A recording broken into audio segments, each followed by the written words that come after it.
This conference will now be recorded. All right, medical, legal, and ethical issues.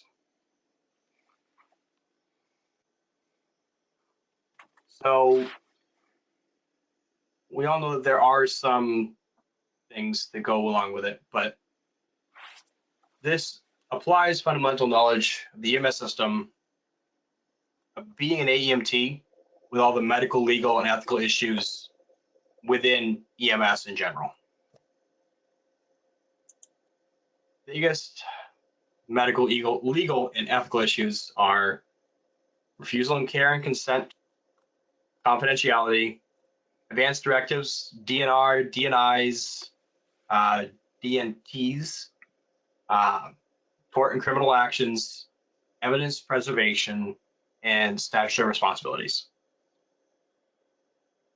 as well as mandatory reporting. Matt, you know about those definitely. The Massachusetts has a bit of a better system for the an elder abuse complaint than New Hampshire does, but we are mandated reporters of both elder abuse and child abuse. Has anyone yet had to go through the process of that? Obviously, many times. Every day.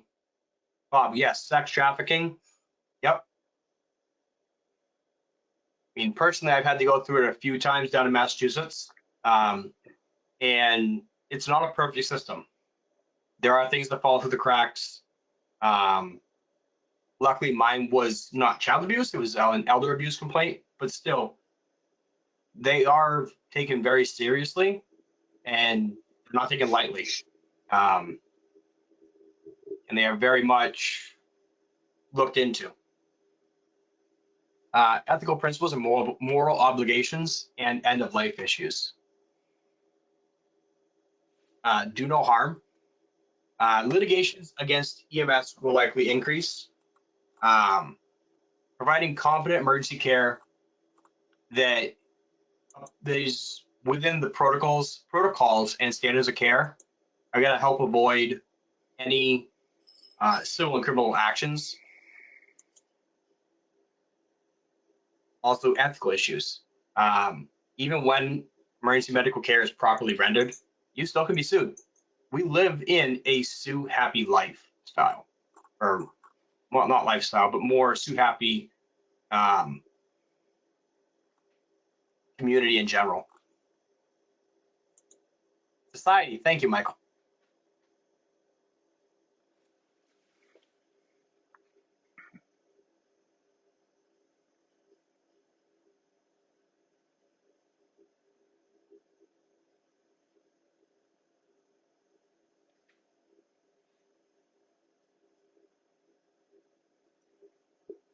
Rosa, I'll go over that during one of our breaks, all right?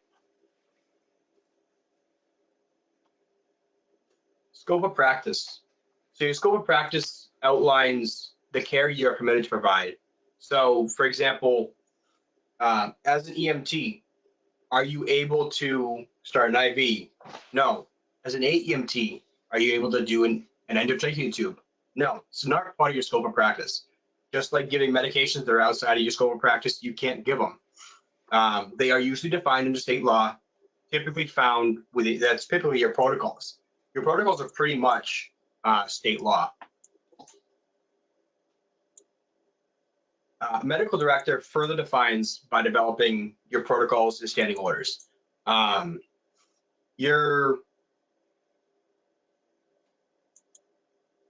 standing orders, they're different. Your protocols and standing orders sometimes can be expanded by your medical director with medical director options. So in Massachusetts, an AEMT under the standard protocols are not able to give 12 leads and 4 leads, but a medical director option is to allow that. So your medical director can expand your protocols to an extent. They're not going to drastically change them over something you're not taught to do.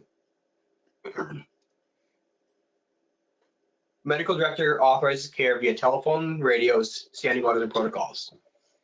Carrying out those procedures outside of scope of practice may be considered negligent and can be considered a criminal offense.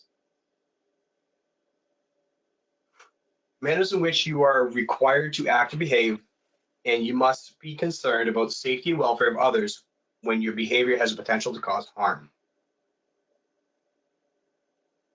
Standards of care are established by published medical research, local customs, and law, Emergency Medical Treatment and Active Labor Act, or EMTALA. Professionals or institutions standards, AHA, CPR standard, and other state regulatory agencies. Standards can be imposed by textbooks, EMS enabling legislations, and standards imposed by states, medical practice acts, and certification and licensure. Failure to provide the same care that a person with similar training would provide is negligence. Gross negligence, conduct that constitutes a willful or reckless disregard for duty. The three categories are malfeasance, misfeasance, and nonfeasance. All four of the following elements must be present for negligence to apply. There must be a duty, a breach of that duty, damages, and proximate cause. Abandonment. Kevin kind of briefly touched on this in chapter 1 and 2. It's a termination of care by an AEMT without patient consent. So if you just leave them there, you don't treat them, and you walk away. The same thing goes for if you try and transfer care at the hospital to someone who you're not allowed to transfer care to, a CNA, an LPN, someone who is not same licensure or higher is the only ones you transfer care to once care has started.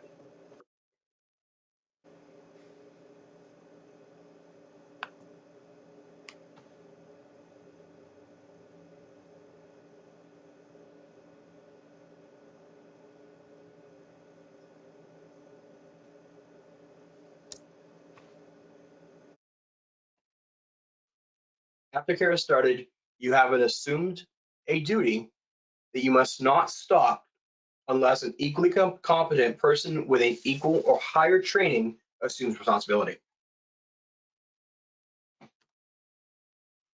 Legally and ethically serious matters expose the patient to harm and can result in civil actions against you. Abandonment may take place at a scene or in an emergency department, but that's not the only place it can happen. Assault and battery. Assault is threatening or causing a person to fear of immediately bodily harm without consent.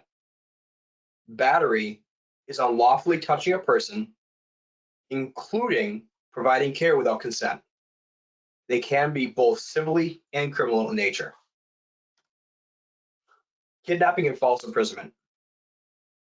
Kidnapping is seizing, confining, abducting, or carrying away by force. Not common in EMS, false imprisonment is more likely. False imprisonment is unlawfully confinement of a person. Thanks, Jen. Can anyone give me an example of when this can be a possibility in our line of work?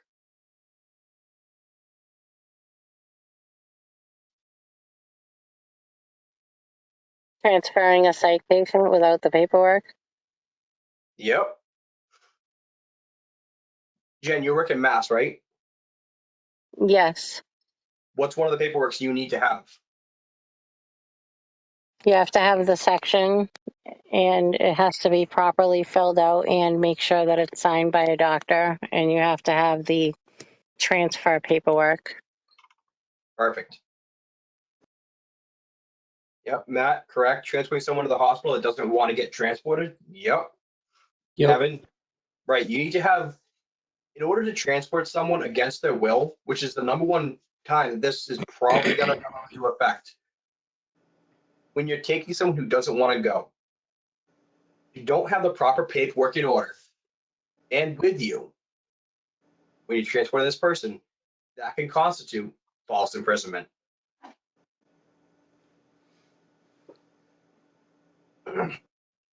Defamation, slander, and libel. Defamation is intentionally making a false statement through written or verbal communication that injures a person's good name or reputation. Libel is making a false statement in written form, and slander is making a false verbal statement. If you reasonably, these are Good Samaritan laws and immunity laws. If you reasonably help another person and you are not held liable for any errors or omissions made in giving good faith emergency care, these do not protect you from a lawsuit and vary from state to state. What's one of the major Good Samaritan laws that most states have now?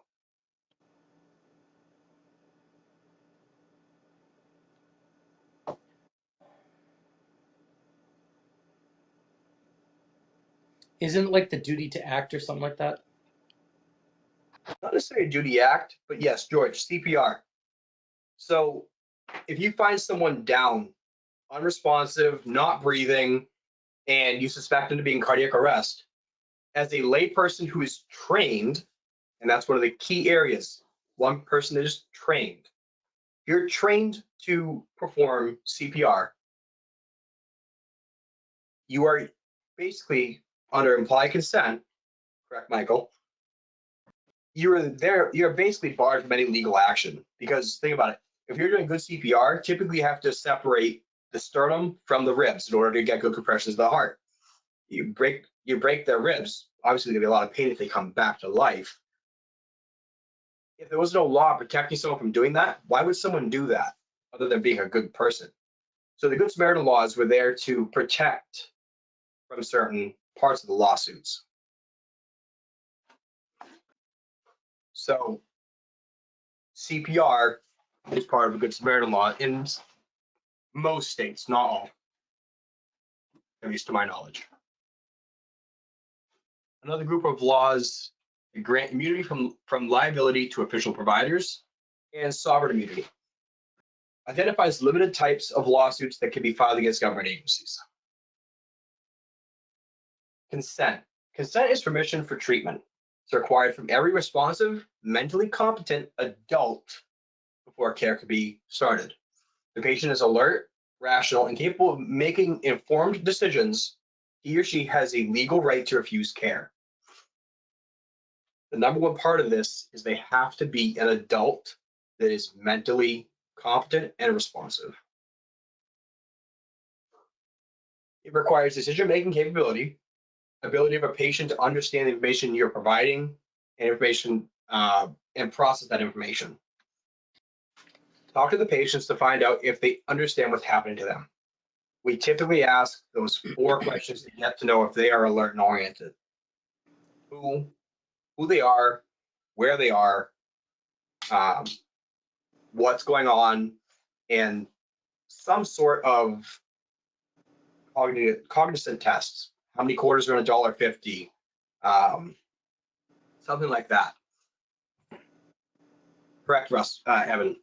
Emancipation also qualifies. If they are legally considered an adult, they have the ability to give consent.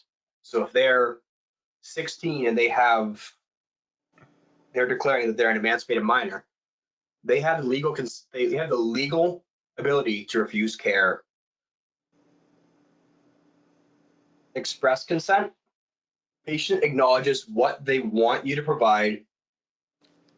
They want you to provide care or transport. It can be verbal or nonverbal. Patient must also provide informed consent. Patient must be of legal age, able to make rational decisions. Patient may agree to certain emergency care, but not others. Implied consent is if they are unresponsive, delusional, having altered mental status, or otherwise incapable of making an informed decision. Limited to true emergency situations, it can become legally questionable, and you must document all actions thoroughly. Try to get consent from a spouse or relative, and refusal of care may also be implied. Implied consent is no longer applies to a patient becomes alert and appears capable.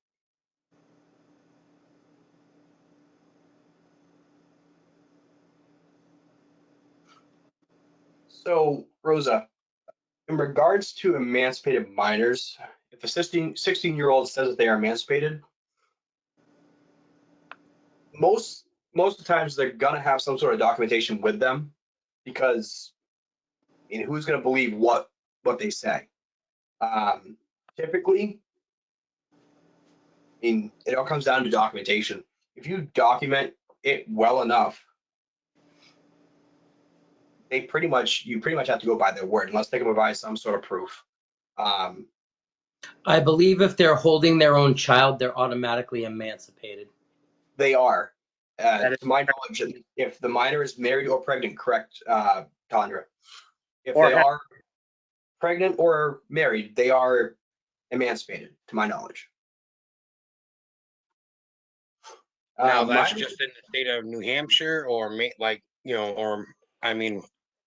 or is that nationwide I believe it's national. I know. or Yeah, national rather? it's national. Or what was the other thing you just said? Pregnant or married? Yeah. Good to know. Typically, if they are emancipated, they usually do walk around. They do usually have some sort of documentation with them to prove that they are emancipated, because, most I people believe aren't it's going a marriage certificate, and then it has to be a certain age depending on the state. I think each state's different. to. Each state is different on the age you can get married, but you can get emancipated for a number of other reasons, and usually it's a court document that they'll have. Minors in consent. Parent or guardian gives consent. In some states, minors can give consent depending on age, maturity, if they are married, pregnant, or emancipated minors. Obtain consent whenever it's possible. In loco parentis. Does anyone know what that is?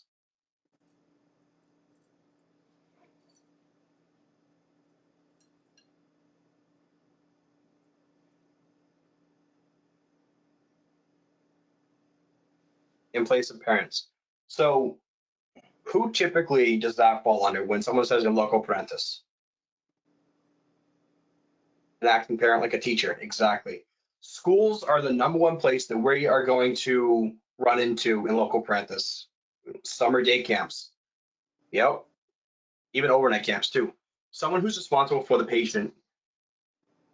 So in lieu of a parent, a school teacher, school nurse, principal, daycare counselor, someone who has legal responsibility of that patient at that time. Not always. It's always going to be in non-life-threatening situations. If in a true emergency, no consent is available, treat the patient. Informed consent applies. So if you have say you have some kid in a car accident, 13 years old, and profusely bleeding out of his leg, treat the patient. It's implied consent. Involuntary consent. It's an oxymoron because consent can never be involuntary. People under arrest or in prison do not lose their right to be involved in medical treatment decisions. So a cop can never force you to treat someone if they do not want to be treated. Forcible restraints. Acts of subduing a patient to prevent harm. It applies to patients who are physically violent, at risk to others, in need of treatment. So if you have a combative psych patient, or if you have someone who's combative, it's under arrest. We'll get into the arrest part a little bit later, but physical restraints are allowed in EMS. But like everything else, document everything as much as you can. Document when, why, and how you restrain the patient, because the last thing you want to do is forcibly confine someone and force treatment on them. That's when you can get into a sticky legal situation. It is legally. That's also where the properly filled out section 12 comes into play. Yep, that's gonna definitely help you. But you're not always gonna have a properly filled out section 12 on every single. And not only that, not all states have a section 12. True. You should also be asking medical control for permission to do that task before it's done. Yep, if you can, that's a great thing to do. But what happens if you're in the middle of Effingham and you have no cell service or radio communications?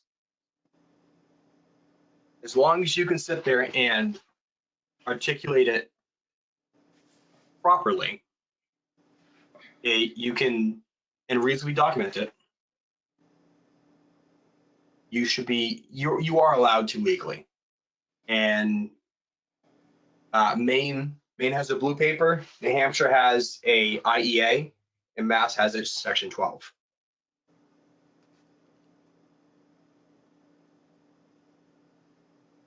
What does IEA stand for? Involuntary emergency admission. So they're being involuntarily emergently admitted to someplace.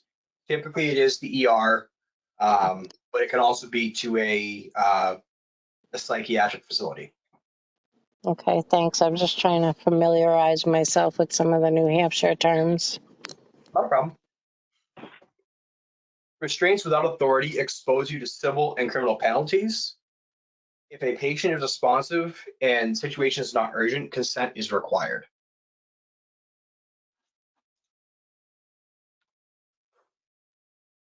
The right to refuse treatment. If the patient is alert and a rational adult who appears to have decision-making capabilities, they have the right to refuse treatment.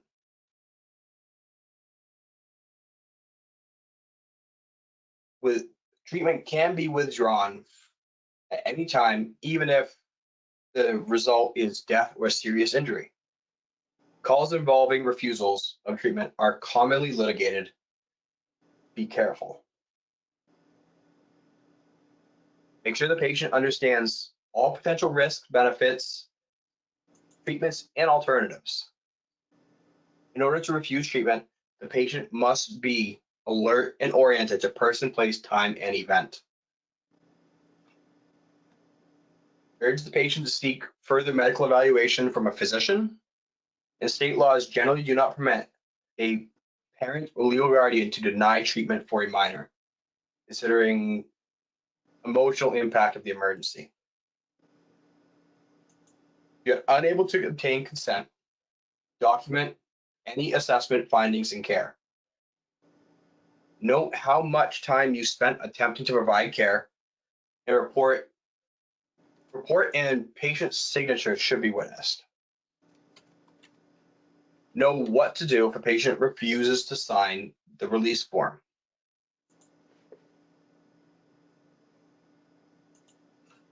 George, that is very true. If you continue to treatment after they request to be stopped, it is battery.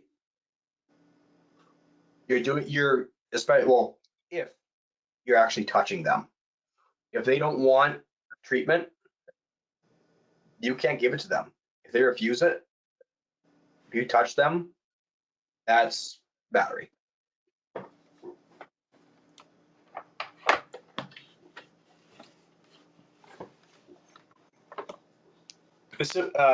Specified treatments if a patient becomes unable to make decisions. Living wills, do not resuscitate orders, and organ donation orders are all advanced directives. To be valid, generally it must state the patient's name, patient's medical problems, have a signature of a patient or guardian, and have a signature of at least one physician. Even with a DNR, you must provide supportive measures. Patients may have healthcare proxies, durable power of attorney for healthcare, and they only apply if the patient's not capable of making decisions. If little chance of patient survival exists, resuscitation is considered to be futile. Advanced directives are one thing that we touch on in EMS training, but we don't really go into very much depth. There are a whole lot of different, depending on what state you're in, advanced directives. In Massachusetts, they have a MOLST, which has a whole bunch of questions on it. In New Hampshire, they have the DNR. There's a bunch of different advanced directives. You can have a DNR, which is a do not resuscitate. You can have a DNT, a do not transport, a DNI, a do not intubate. The Massachusetts MOLST has stuff about getting artificial nutrition, having dialysis. There's a bunch of things, but they're only considered to be valid if they're signed by both the patient or a patient's representative and a physician. If it's missing either of those two, it is not valid. And as far as I know, they have to be presented to you, whether it's an original or a copy, but it has to be on scene. You cannot take someone's word for it.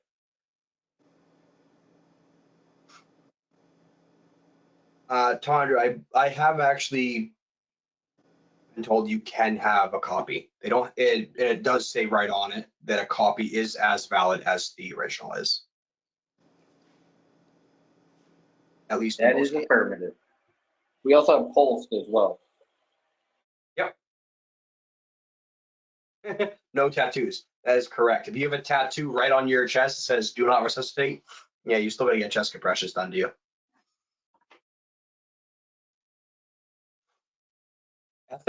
Ethical principles and moral obligations. Ethics is a philosophy of right and wrong, moral duties, ideal professional behavior, morality, a code of conduct affecting character, conduct, and conscience.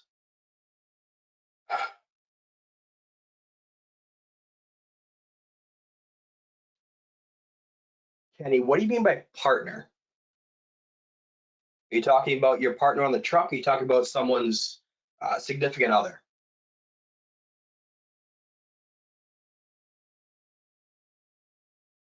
Spouse. So, as far as I understand, a DNR, unless that person is their durable power of attorney, and they have to have proof of that, a DNR is set in stone. Although a patient can tell you that the DNR is no longer to effect. So I believe the DNR does supersede the request of loved ones. Yes, it seems to be a consensus on everyone. Last time I checked, the only person that can Withdraw the DNR. withdraw the DNR is the healthcare proxy. And it's as simple as tearing up the form. It's also the power of attorney, but you'd have to have paperwork on that as well, I'm seeing. Yeah. I'll reach out to Kevin and see, but I believe there has to be someone else with proper authority to give like a DNR. So if patient's not able to make the decisions for them, someone else who has the authority to put someone into a DNR has the ability to take them out of it. I know in Massachusetts, it used to be that any family member could withdraw the form just by ripping it up. But I believe with the most form, it has to be the healthcare proxy or the power of attorney, or the patient themselves. Yes. So if I can interject, I just did this with my dad in his position because he's 93 and he's in a nursing home, and um, the we sat down with his doctor and the three of us signed it, and I'm his healthcare proxy, and I keep that proof on me anytime I'm going to have any interactions with my dad's health, and nobody can revoke the DNR except for me or my dad or his doctor. Yep. Yep. So the only person, and just to make this kind of sweet and concise, the only person other than the patient himself, him or herself, that can revoke a DNR is someone with the power to invoke one. So a durable power of attorney, a healthcare proxy, or a surrogate proxy. But there are still some hoops to jump. So So, like, if if you my are, brother came running into an emergency situation and tried to, like, insist that somebody do CPR on my dad, even though he has a DNR, they have to honor the DNR yes, regardless. So because you are the legally, you have the legal authority to make medical decisions on your father's behalf. right? Yes. So keep it sweet and concise. Only other than the patient, only someone who has the legal authority to make medical decisions on the patient's behalf has the right to invoke or refute the DNR.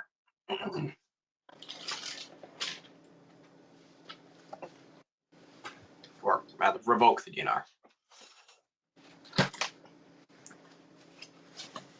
All right. Ethics and principles and moral obligations, part 2. You must meet your legal and ethical responsibilities while you are caring for your patient's physical and emotional needs.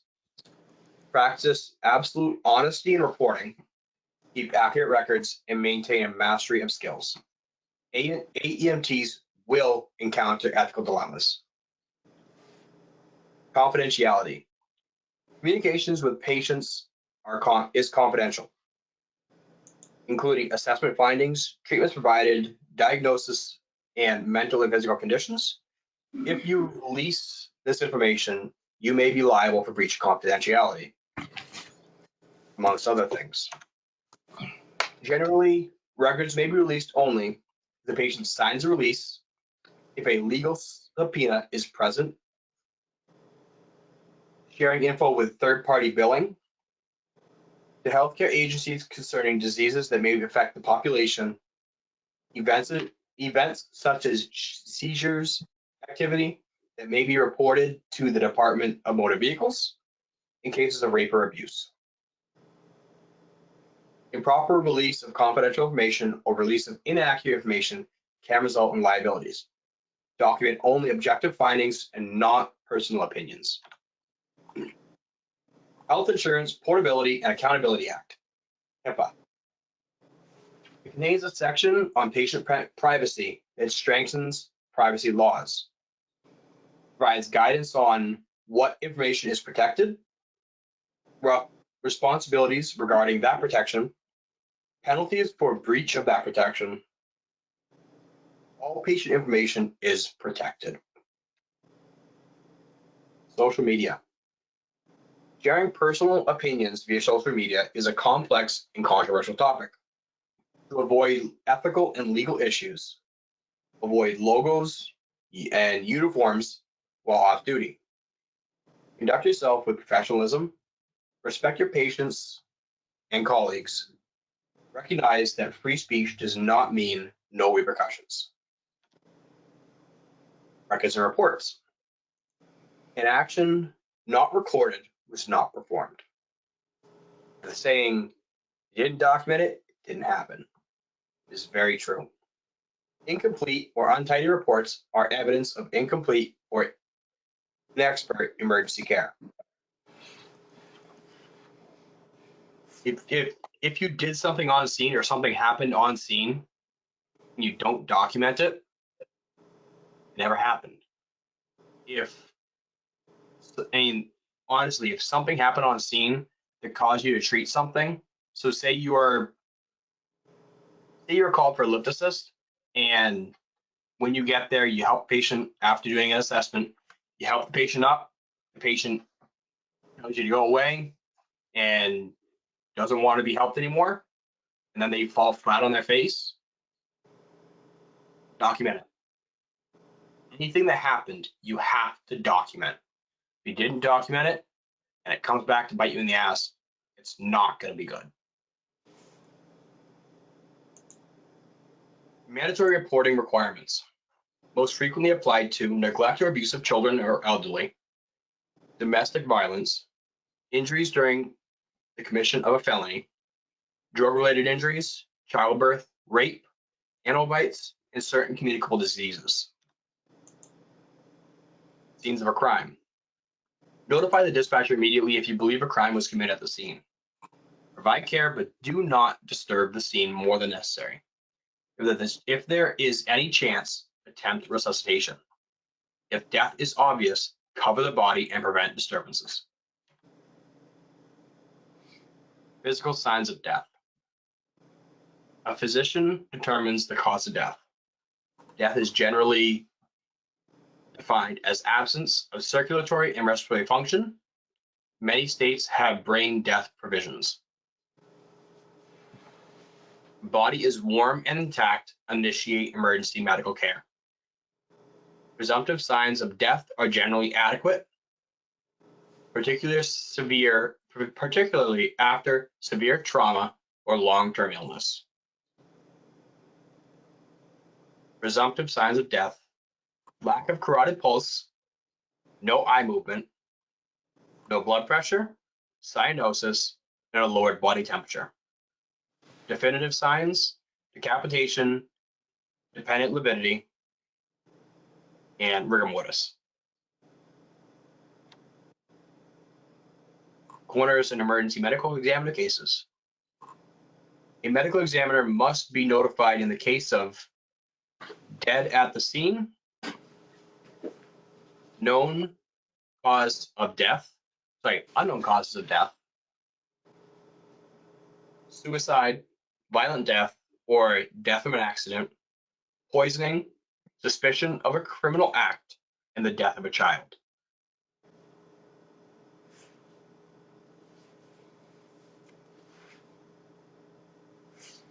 Organ donors. Expressed a wish to donate organs. Consent is voluntary, informed, and evidenced by a donor's card or driver's license. Saving a patient's life is the priority. Everyone's seen the when you fill out a driver's license form, there's a little thing at the very bottom, or close to the bottom at least, that you check off to have an organ donor. It might make perfect. That's number one point. People, I can't talk tonight. That's where people go to look and see if they're an organ donor. But even if they are, EMS still 99.9% of the time does not transport a dead person. It'll be taken into account, and You can document it in your report if you notice it, but 9 times out of 10, a death in the field.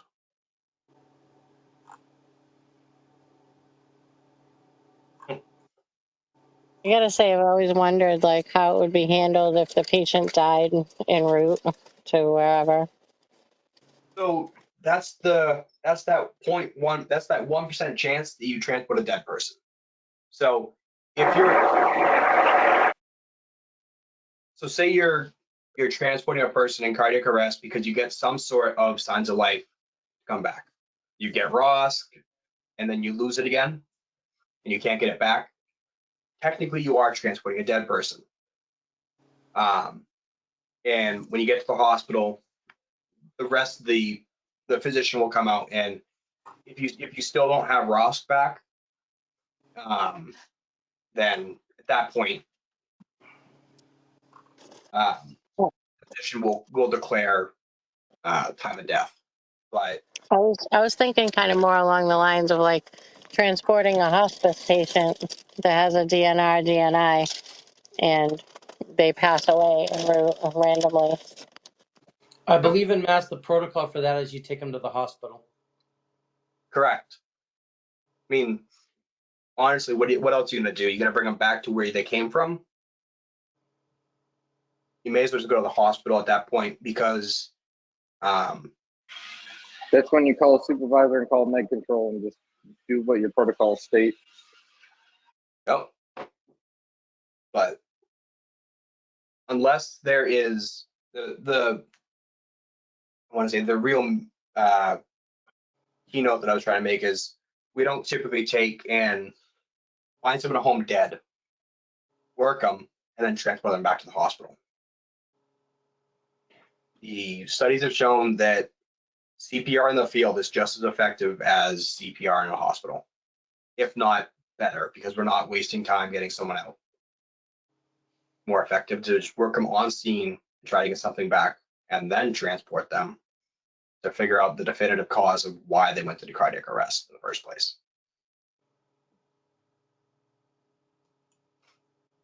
Any questions on that little off note or organ donors?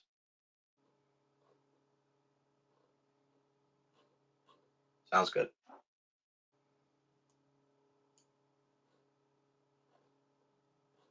Medical identification insignia. They can be bracelets, necklace, or a card indicating a DNR, allergies, diabetic, epilepsy, or other serious medical conditions. Check any jewelry a patient may be wearing. Another one of these things that is not attached to this slideshow is a cell phone. Depending upon how tech savvy someone might be, a lot of times, most newer cell phones, including iPhones and Samsung Galaxies or Notes, have a emergency medical ID function that will list you out the patient's name, date of birth, any allergies, any medical conditions. So if you're transporting someone and you can't find out anything on them, they don't have a wallet, or you need to figure something out quickly, you can use someone's phone to either contact a emergency medical point of contact, or get some idea of what's going on, what they have for medical conditions, allergies, stuff like that. Tyler, I've actually got a chance to do that one time with a patient, and it works quite well. It does. Personally, I have set up my grandmother's phone to have that because, I mean, I used to live with her, but I don't anymore. The closest person to her is at least 20 minutes away. And granted, I have my phone on me all the time, but the one time someone's going to need to call me, they're not going to have everything. And this way, all of her medical information, her medical contacts, allergies, medications she takes, everything's going to be in there. And it's not a note that's going to get lost in her purse, or it's not a little piece of jewelry that, I mean, I have good eyes, but some people don't. Yep. It's very easy to set up on a phone. I have it on my phone because why not? I mean, the chance of me needing it probably slim, but when I want it, I want to have it and not. Yeah, jewelry can get hooked and ripped off. I've actually seen a medical alert tattoo. Interesting. I haven't seen that Yeah, before. I thought so too.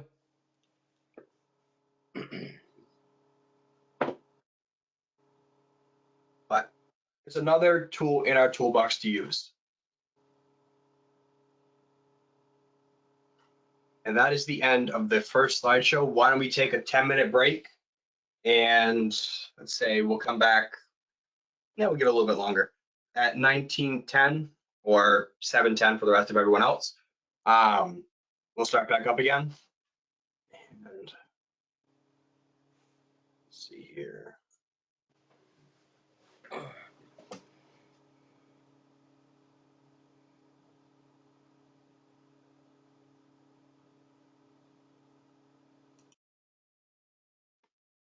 Bob, if you want to stay on for a second, I'll go over that question you had earlier with you. This conference will now be recorded. All right, so chapter 4, communications and documentation. So the educational standard of competencies, this applies the fundamental knowledge of the EMS systems, safeties, well-being of the AEMT, medical, legal, and ethical issues to the provision of emergency care.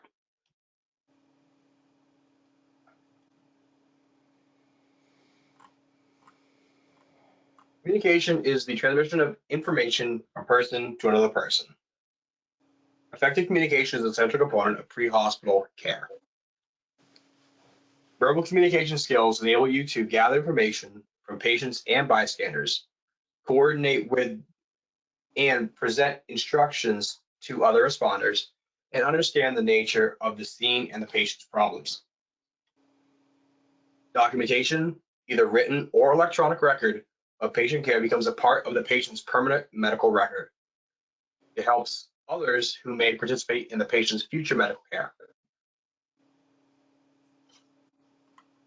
Complete patient records guarantee proper transfer of responsibility, comply with requirements of health departments and law enforcement agencies, and fulfill your organization's administrative needs. Radio and telephone communications link you and your team to other EMS members, fire departments, and law enforcement. You may know what system you can and cannot do, and how to use the systems efficiently and effectively.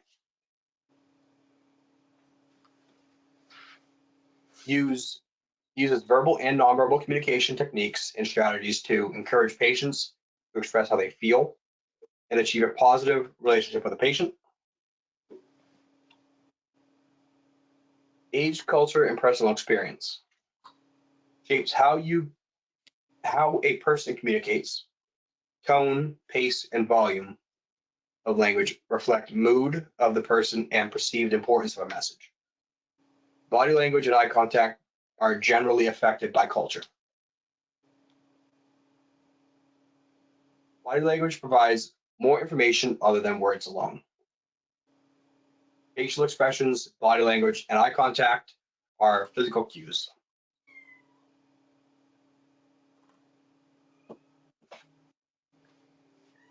Noise, anything that dampens or obscures true meaning of a message. Literal noise or other factors.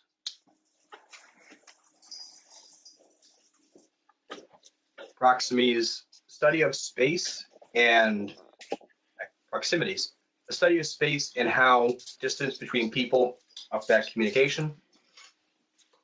As a person gets closer, greater trust must be established.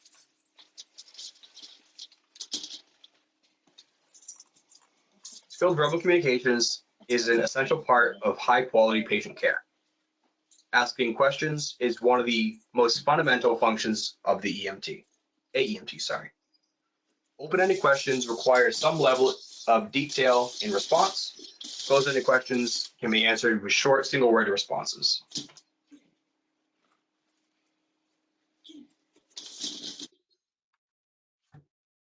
Other types of questions include payoff questions. Have you ever felt like this before? You've been feeling upset lately? About anything lately? Are you afraid of someone? That one kind of you want to use for more of a private conversation. Have you been thinking about hurting yourself? And what happened the last time you felt like this?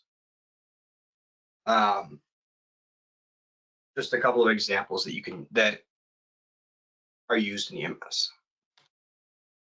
Communication tools: facilitation, silence, reflection, empathy, clarification, confrontation, interpretation, explanation, and summary. Interview techniques: when interviewing a patient, consider using touch to show care and compassion. Use consciously and sparingly. Interview techniques to avoid: providing false assurance, giving unsolicited advice, asking leading questions, interrupting patient, using why questions, and speaking in professional jargon. Family, friends, and bystanders may be valuable during interview. Allowing a patient to answer your questions if she or he is able and wants to.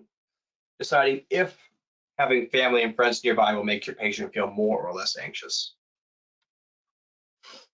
Golden rule: to help calm and reassure patients, maintain eye contact, establish rapport, tell the patient the truth, be aware of your body language, speak slowly, clearly, and distinctly, act and speak in a calm, confident manner.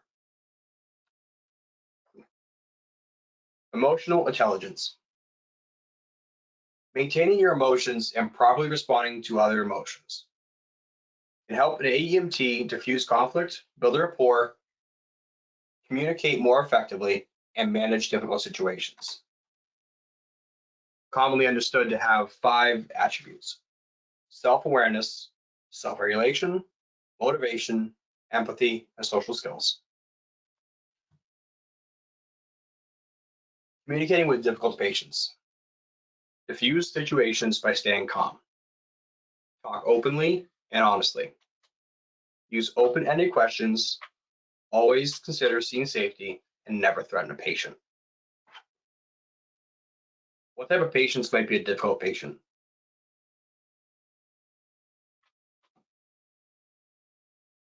Patient that's hypoglycemic, Okay. What else? Dementia, drunk, ETOH, good. Anybody from the No Show, New England? Altered mental status, mental disorder, PTSD. Yep. So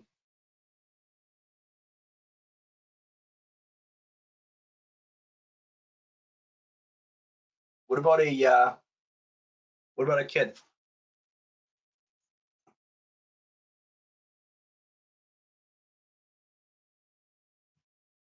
Yeah, autistic. Another difficult patient you may run into is a younger kid who does not know who you are, is scared of the environment they're in, and definitely does not want to be with you.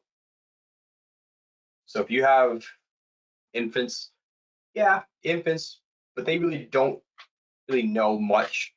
I'm thinking more toddlers to someone who's a little older than that, but still is not old enough to really communicate. So, yep, toddler, exactly. that was one of the ones that I was thinking of. When you have a small child who doesn't know their surroundings, is in a brand new area, and doesn't know really who they are around or who to trust, the best way to get to one of those patients is to have someone there that they do trust. And it might not always work, but it can always help.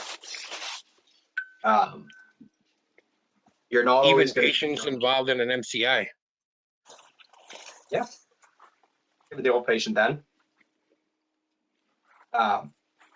Use as many tools as you can to comfort a patient, whether that's giving them a little stuffed animal or making a little toy out of a blown up glove. I mean, I transported a patient that was probably 18 to 20 months old. Maybe a little older than that. Maybe she was less, whatever. But I blew up a glove for an hour and 45-minute transfer to main med from Memorial. And that entertained her more than the blood pressure cuff did without things squeezed. But use all the tools in your toolbox to try and comfort a patient. And the more you can get them to comply or to be less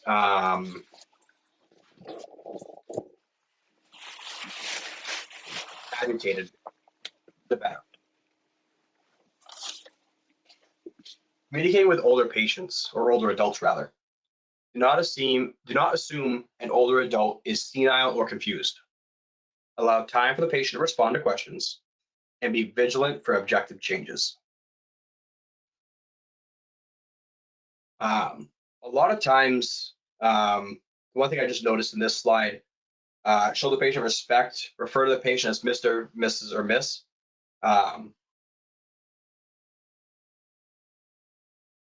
That's more of a older kind of thought. A lot of times you might hear the thought, yeah, exactly, Todd, ask them how they like to be addressed. You could offend them by assuming they want to be called that. I mean, if you say, hi, Mr. Smith, and they might come back with, well, Mr. Smith was my father, call me Tom. Yep, pronouns. Pronouns are very big. Some people like to be called they, them. I usually ask the patient how they want to be addressed. Yep. And honestly, the best thing to get good rapport with your patient, especially with the handoff to the hospital, let the hospital know their pronouns.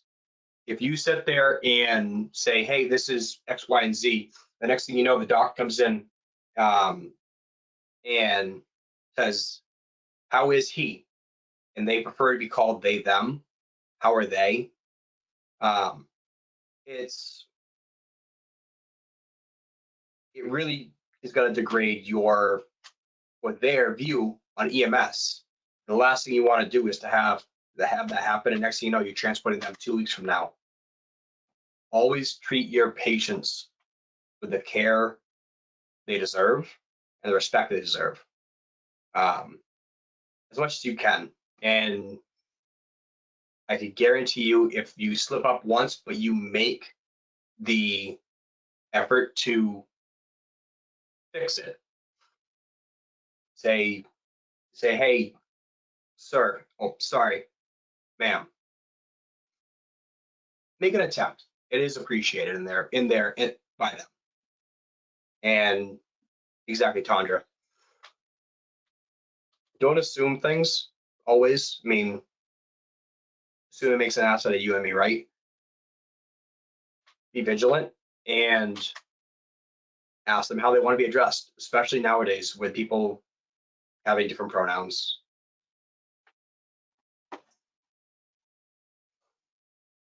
Children would likely be frightened. Hey, here we go again. Maybe afraid of strangers, may panic if separated from parents, use friendly eye contact, smiles, calm, and subdued explanations. Place yourself at child's eye level. That can be a very big one.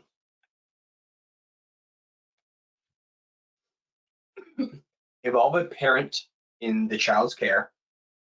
Demonstrate on a sibling or parent, and use a toy. Communicating with children. Being honest. Respect the child's modesty. Tell the child what you are doing and why. I can tell you right now, the number one thing that you're going to do to a child as an AEMT is to be taking a blood pressure. They're going to hate that thing more than you know.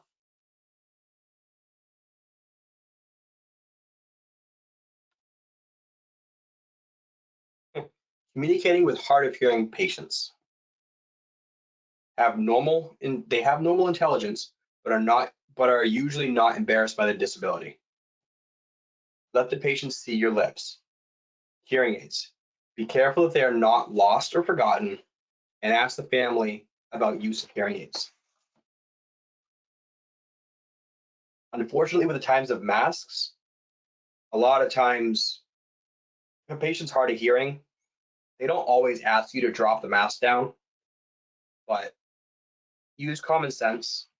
I mean, if you are going there for someone who's been difficulty breathing, the hack of a lung, probably not a good idea to sit there and pull your mask down. But if you are in a house with a patient, you're 6 feet away, they don't have any obvious signs of COVID or some sort of respiratory illness, I mean, use common sense. If you have to, pull your mask down, but document that in your report. I mean, masks are part of protocols now. Well, they're not now. They have been for a while.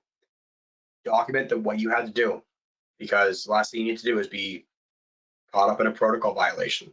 So you weren't wearing a mask at all times to the patient.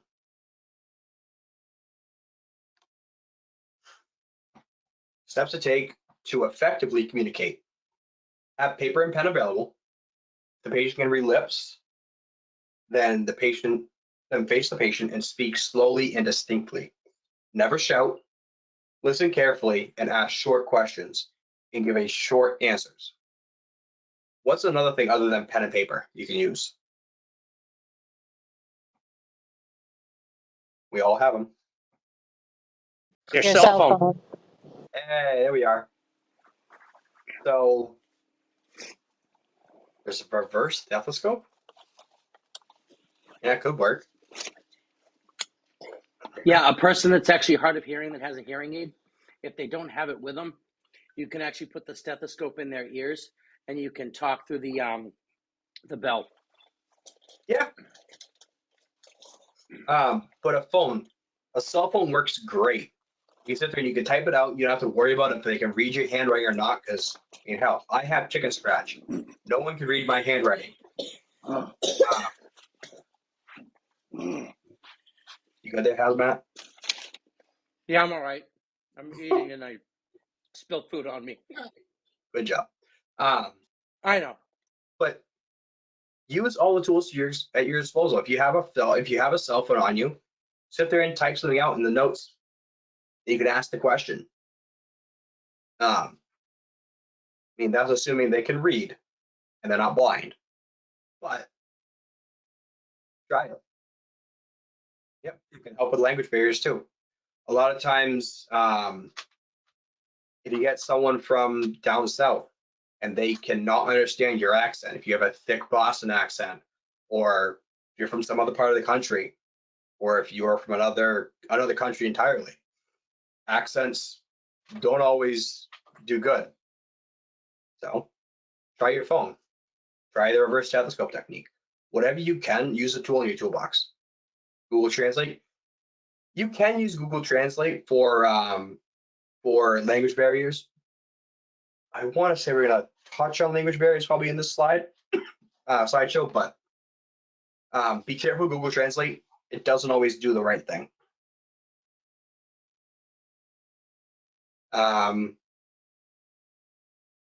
Guessing they're showing ASL here. Does anyone know ASL? Yes. Okay. Is that actual ASL?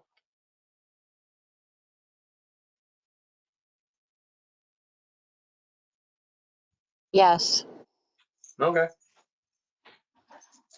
I So needed to zoom in on the pictures, but yeah, that's like, well, the one that says help is actually like your bottom hand is lifting your fist up for help. It's not just like holding your fist.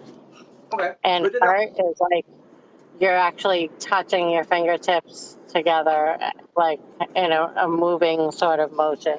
You're like moving your hands. Those pictures are okay, but they're not like exact. Yeah. So if you know ASL or you know some parts of ASL, you can try using that. Unfortunately, not everyone who is hearing impaired has the knowledge of ASL. There's also speak to text, Google Translate. Yep. Ask the patient if he or she has any vision, if they are visually impaired. Expect your patient to have a normal intelligence and explain everything you are doing as you are doing it.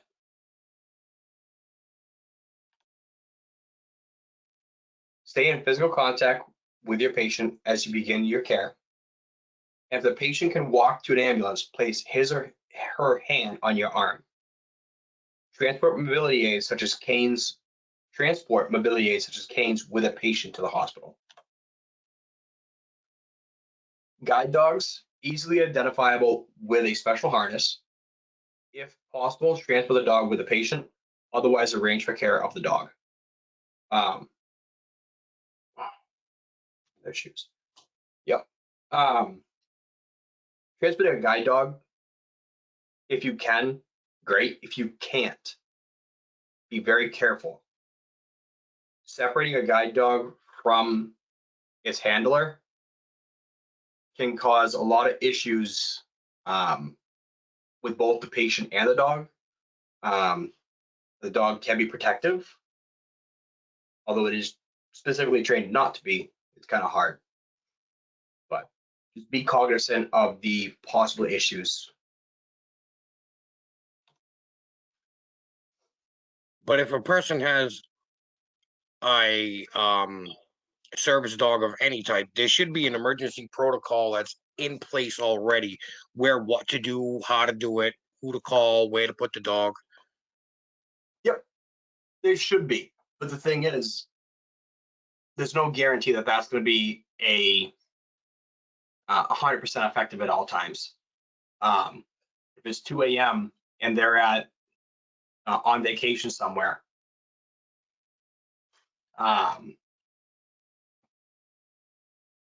you can't. If you call the person that they want you to contact and they're in a different state, it's not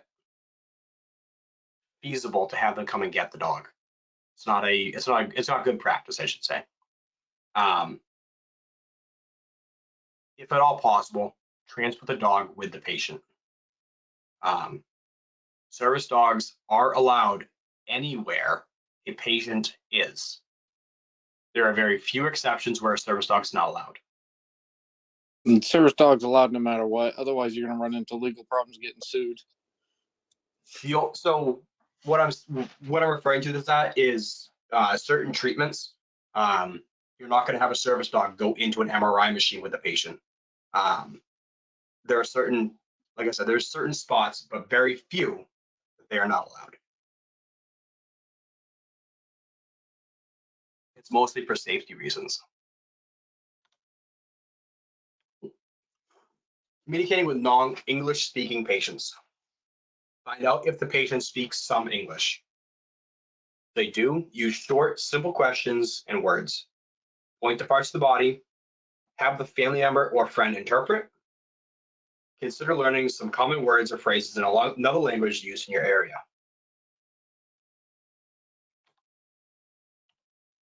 What's another hugely valuable resource that we all have access to?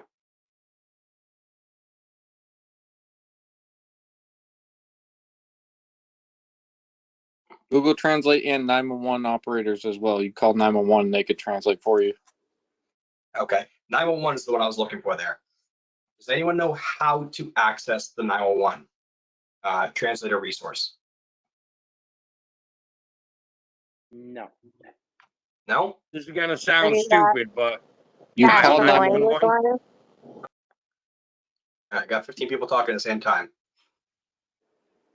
You Let's see, called Gotta be 911 and dumb. asked for a translator for the certain language that you're looking for. Exactly. So you call 911, you say, hey, my name is X, Y, and Z. I'm an EMT, AEMT, paramedic, whatever your level is. I'm on scene with this patient. I need a translator in X. So if they speak Creole, they speak Russian, if they speak French, whatever language they speak, you let them know what language they speak. If there's a dialect, you want to get that dialect too. I can't tell you how many different dialects there are of every single language, but 911 has the resources to get you the very specific interpreter you need. And they will stay on the line as long as you need. And with Google Translate is a good resource, but it can be hindered by availability of data and availability, and it doesn't always get grammar correct.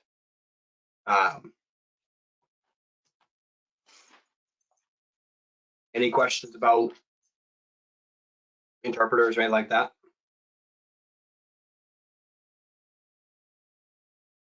Perfect. Communicating with special needs patients. Do not overlook the needs of people with speech or communication disorders. Family members or caregivers can facilitate your efforts. Touch and eye contact are helpful bridging mechanisms, although not always.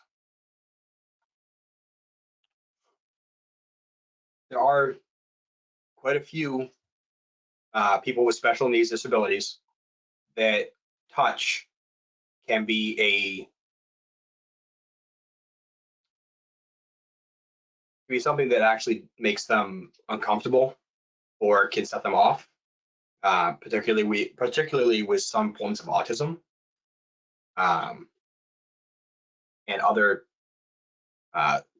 disabilities. So try and use all the resources on scene, family members, caregivers, to find out what the best way is to communicate with your patient. Transfer of patient care. Your reporting responsibilities begin when you arrive at the hospital. Guidelines for transfer of care, uninterrupted critical care, minimal interference, respectful interaction, common priorities, common language or system. The receiving care provider should initiate eye contact with you, manage the environment, ensure the ABCs, provide a structure report, and supply documentation.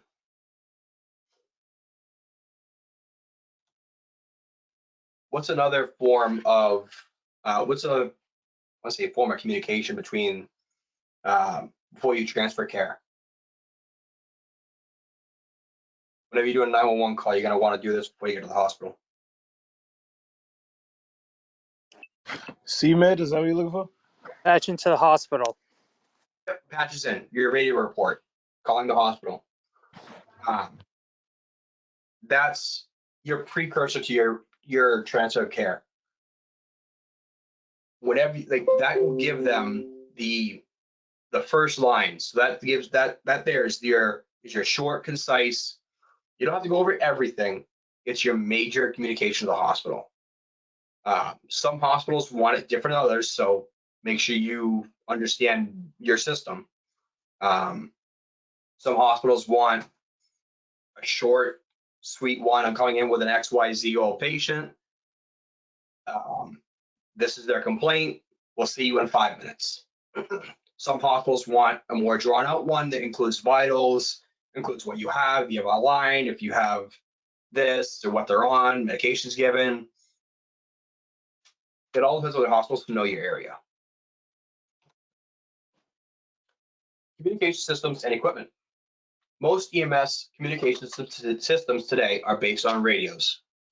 You must know when to use your communication equipment and what to say when you're transmitting.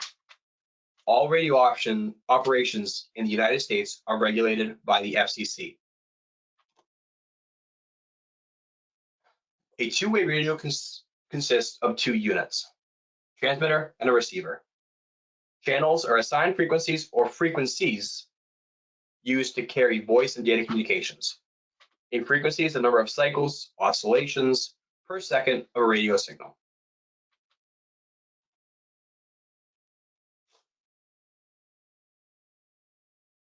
So this is a little bit basic on the radio transmissions, with a little bit of a more in-depth look at it. But basically, you're going to have a radio, and depending upon the system you're using, but most of them right now, you can only talk or receive. You can't do both at the same time. I'm sure we've all used the radio at one point or another, but they are very basic. It's not a duplex system. Duplex meaning you can hear and receive at the same time.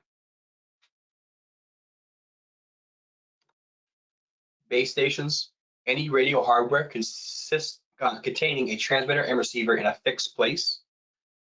Locations may include dispatch centers, fire stations, ambulance bases, or hospitals. Typically more power and higher, more efficient antennas, and more than a mobile or portable radios. So a base station is going to be a radio permanently mounted in somewhere that's not going to leave. It's not going to be moved. It's not mobile. And it's going to be a higher power, and the antenna is going to be higher with a higher efficient antenna. Mobile and portable radios. Mobile radios are mounted in a vehicle. They communicate patient information to medical control. They operate typically at a lower or the same power as a base station, and they have specific frequencies assigned within them. Frequency bands, portions of the frequency spectrum assigned for specific use. You have VHF, you have UHF, and one they don't list in here is 7 and 800 megahertz. Are all used within the fire and EMS community, as well as law enforcement. Portable radios are handheld two ways with limited range. They can be used by providers when they are away from the ambulance. Simplex is a push to talk, release to listen. Duplex is simultaneous transmission and reception. And multiplex is a combination of digital and analog signals, and they simultaneously can transmit two or more different types of information, voice, telemetry. Does anyone know of a duplex system that we currently use? That's your monitor on your truck. Not really. The monitor is really just a, you're not going to receive anything. You're going to send it though. You can transmit. Repeaters are not really duplex. Phone, yes. Your cell phone's a duplex receiver. Your cell phone can send and receive simultaneously. That's how you have a telephone call. Another form, we're doing it right now. I'm talking and you guys are listening at the same time. Anyone else can talk. Although technically you could actually say that this is more multiplex than duplex. But simplex is what I want to say 90% of the communications equipment that we are going to see. There are some more advanced systems coming out that have been out for a couple of years now, but they are very few and far between being utilized. Just the barrier to entry or the cost to entry is actually very high, and kind of hard to use. Repeaters and repeater-based systems. Special base radios receives a signal or a message on one frequency, automatically retransmits on a second frequency. Boosts low power signals to high power signals.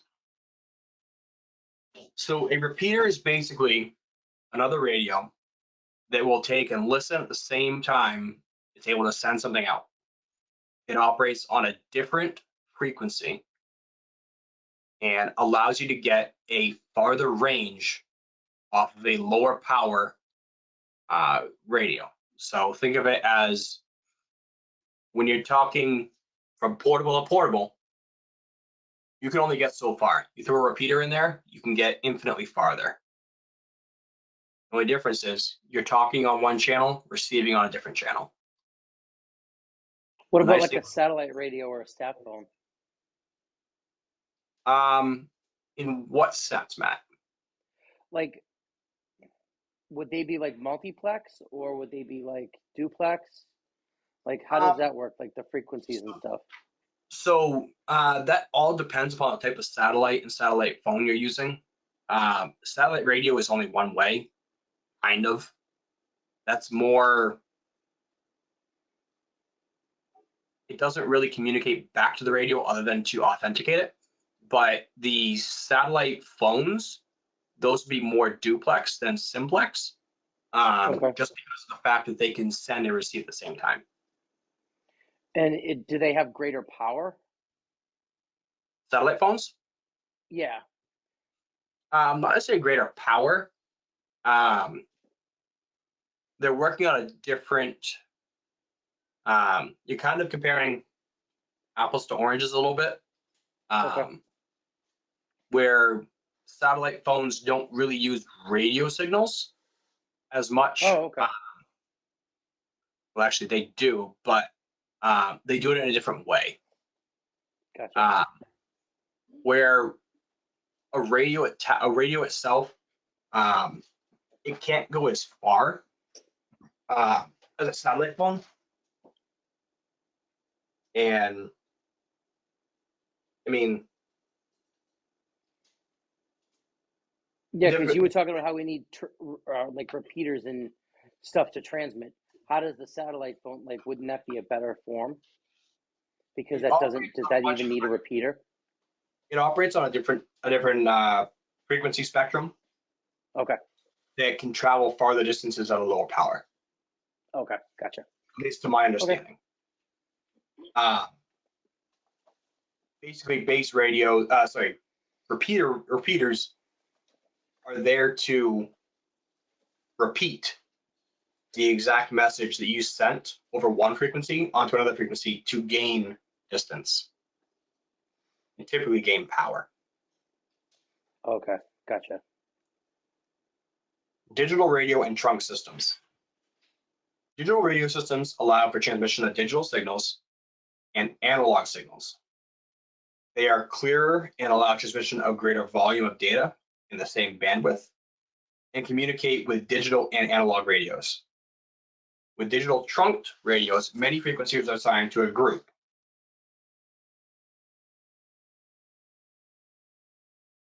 Has anyone, and this is a little bit more technical, heard of P25?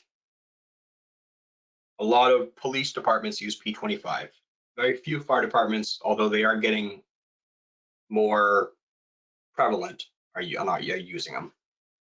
So P25 is a form of a digital signal. It's, if you will, a little bit encrypted, kind of. It follows the same basis of a standard analog signal. It's just it's a little different than analog signal. So an analog signal, like your voice, travels in a sine wave versus a digital wave, and you can get cut off a little bit. Your phones use digital signals. A standard radio, like a walkie-talkie you buy from Walmart, uses an analog signal. Concerns related to radio communications.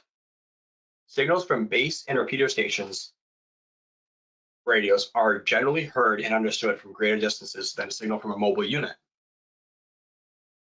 And that's more paramount even with portables. Successful communication depends upon efficiency of your equipment.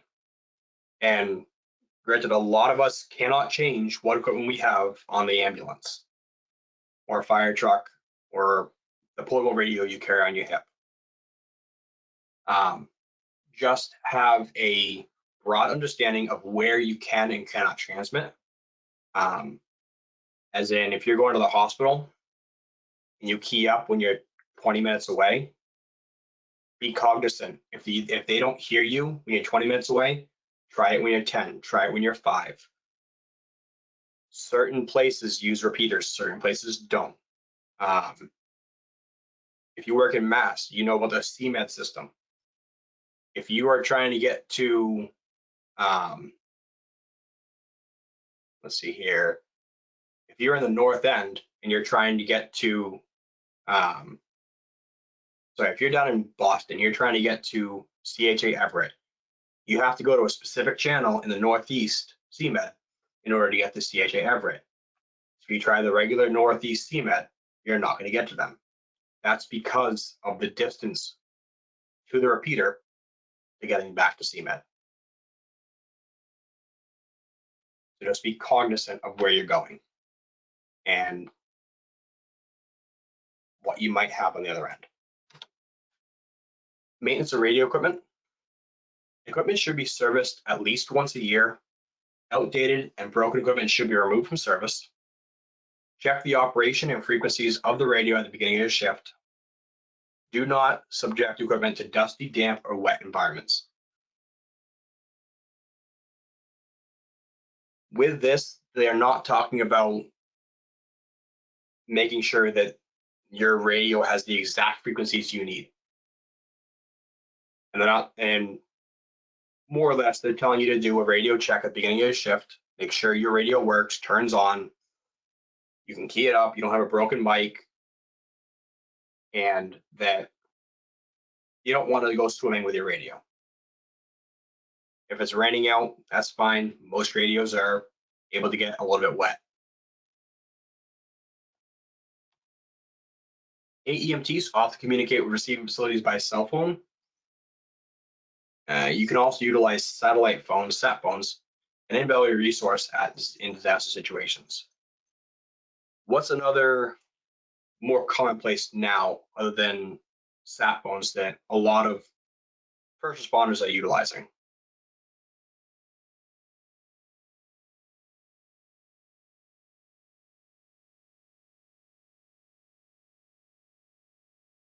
You can use Zello.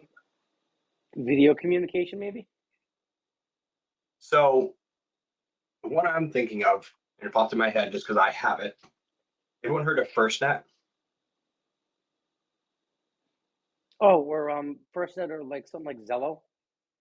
So FirstNet itself, FirstNet is a cell phone provider that is available to any first responder or law enforcement agency, as well as anyone who's affiliated with any of those agencies.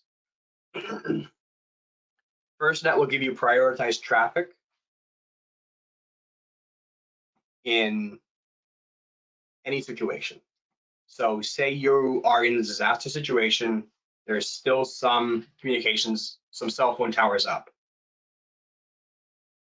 FirstNet will give you prioritized traffic over everyone else. And they will not cap you at data. So it's a resource. Know if you have that resource available to you.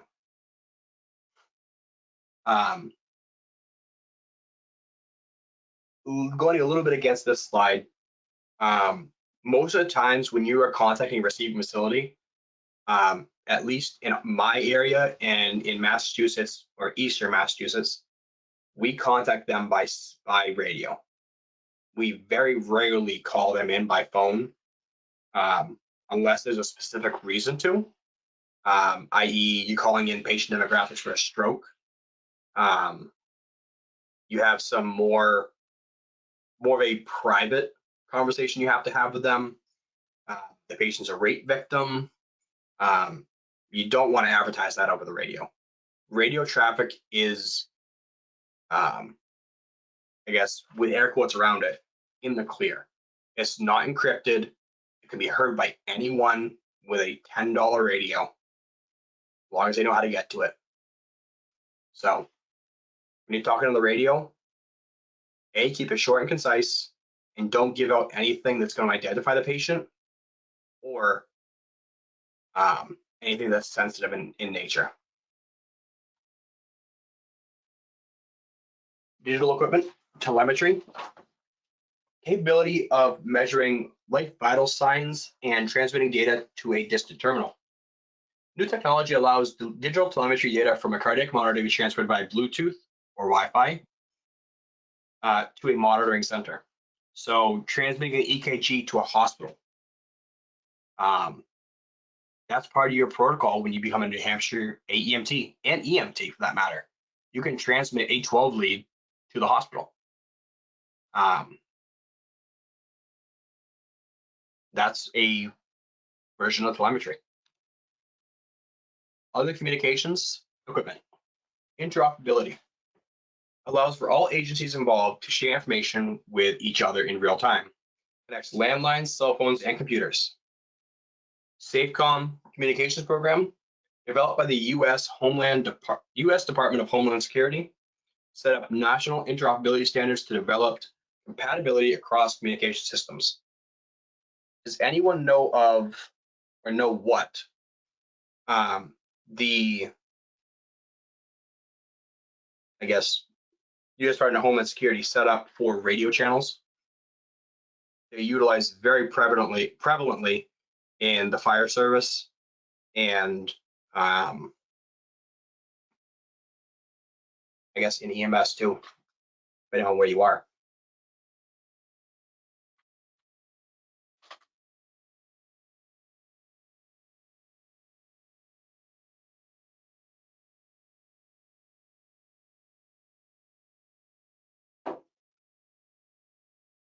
No? No one? Anyone ever heard of VFire 21, VMed 29? Any of those, they start with a V or they start with a U. All right, fair enough. Are these the channels they created when 9/11 happened? I don't know if they created them when 9/11 happened, but they did create them. Yep, VTAC, Kobe. Yep, VTAC is one of them. So there's a lot of them. I believe they were created after 9/11 to create a more of a, and they're not just statewide, more of an interoperability between state, federal, and local agencies.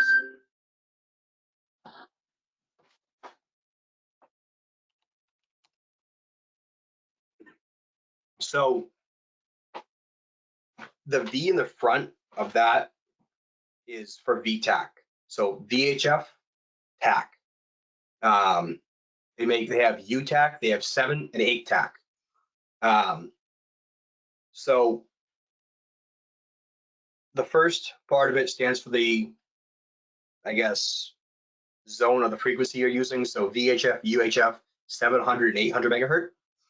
And then all those frequencies, so they could have VLAW, VFire, VMed, or VTAC. So VLAW is for the law enforcement, VFire is for the fire department, VMed is for the medical or EMS, and VTAC is for tactical communications between all of them. And that's not saying that EMS can't operate on VFire or the fire department can't operate on the law department, the law channel section. It's to allow for communication between for any number of departments on the same channel and create interoperability between them. Because I can tell you right now, if there was some big MCI in Maine, some random town in Maine, and they called for some of the trucks out of Ossipee, who is to guarantee that Center Ossapee's rescue is going to have, or ambulance rather, is going to have that random town in Maine's channel? Yep. So it allows them to operate on a channel that everyone's going to have, and there's set standards for it. A good representation of this is with the med flight, life flight, the medical helicopters that come to any number of towns in all of our states, both Maine, Mass, Vermont, New Hampshire. They all came together. Even New York came together, and they all decided they were going to use a set number of frequencies, and they all hail on very, very specific frequencies to use, and that's one of them. The primary one is VMed 29, which is one that, I mean, if you're in an area that uses VHF, make sure you know that one. You have it. Granted, hopefully most of the time the fire department is going to take care of that, but if you're on a fire department, that could be you. You're in that position. So know the policies and procedures in place.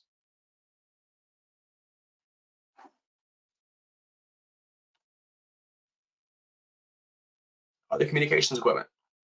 The Association of Public Safety Communications Officials International has established a digital radio hardware standards, Project 25 or P25. Ensure digital radio equipment manufacturers developed systems that were compatible with each other and older systems in use. There we go. I mentioned P25 earlier, and a lot of law enforcement use it. It is very good at what it does, but there are downfalls to it. One of the major ones is it's digital. It doesn't always, the voice traffic is not, it's modulated a little bit, so it gets cut off at certain parts because it's a square wave sign instead of a sine wave. So it's not 100% true to what voice is coming out of my mouth to what's heard on the microphone at the other end. And that's one of the number one reasons why when this came out, everyone didn't just switch to it. There's also a huge cost in switching to it too.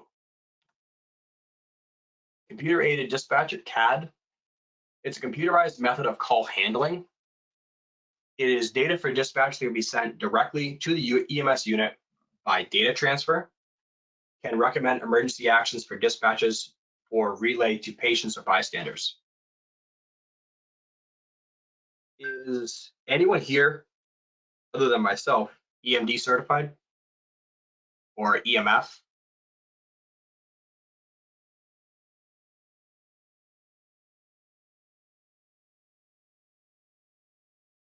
I went through some in-house training. I didn't actually get my EMD, but I mean, I dispatched and did all that good stuff. Okay. So I kind of touched on it a little bit more in depth than I think I was supposed to on the first night. So EMD, with dispatching it, it gives out the determinants. That there is your EMD. It gets a little bit more in depth with it, but it'll give you, it could give you more data to send what type of apparatus where, whether it's an AEMT unit, whether it's a BLS unit, whether it's a paramedic unit. It can help dispatch the more appropriate unit for resource management. Mobile data terminals or MDTs. It's a computerized terminal or laptop, sometimes a tablet, iPad. It's a computer in the ambulance that gives the dispatch information to the unit. It allows for communication without use of radio traffic, and it can display addresses and directions. Backup communications strategies. Goal of a backup plan is to ensure you can maintain contact when usual protocols do not work. Landline backup to link fixed components such as hospitals and public safety services. Other options, cell phones, older low band and high band systems. Notification, someone tells EMS an emergency exists. Dispatcher determines the relative importance of a 911 call. assigns appropriate response unit, provides information to responding units. Dispatch communicates from service headquarters with the responding EMS team. Appropriate crew is contacted and informed about the call. Inform the dispatcher when you arrive on scene. Route communications. Once the ambulance is underway, dispatcher may ask the caller for additional information. Dispatcher may give pre-arrival instructions to the caller. Communication during transport. Communicate with the receiving hospital. Reassess patient's condition, vital signs, response to care provided. Some services transmit PCR data to emergency departments. All right. All right. So we're going to take a 10-minute break, all right? I'll see everyone back here at 8:20.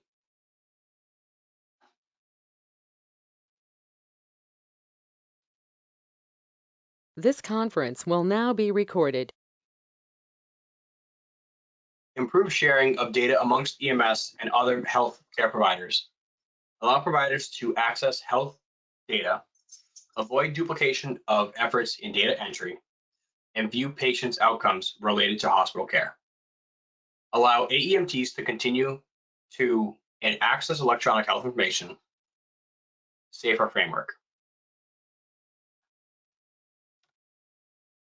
Refusal of care. A common source of lawsuits. Document any assessment findings, emergency medical care given, efforts to obtain consent, and patient's response. The patient sign a refusal form, have a witness sign as well. Complete the PCR. Special reporting situations.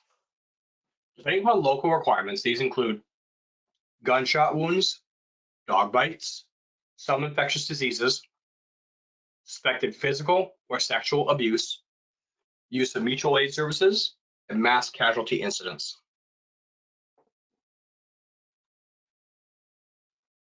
PCR and all information are considered confidential documents. You may not have the time to complete the full PCR while at the hospital. Most systems will have a drop report or transfer report.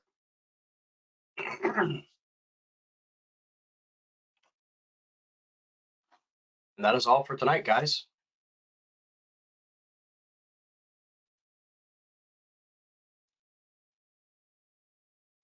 Does anyone have any questions on either chapter 3 or 4? Or really any questions in general?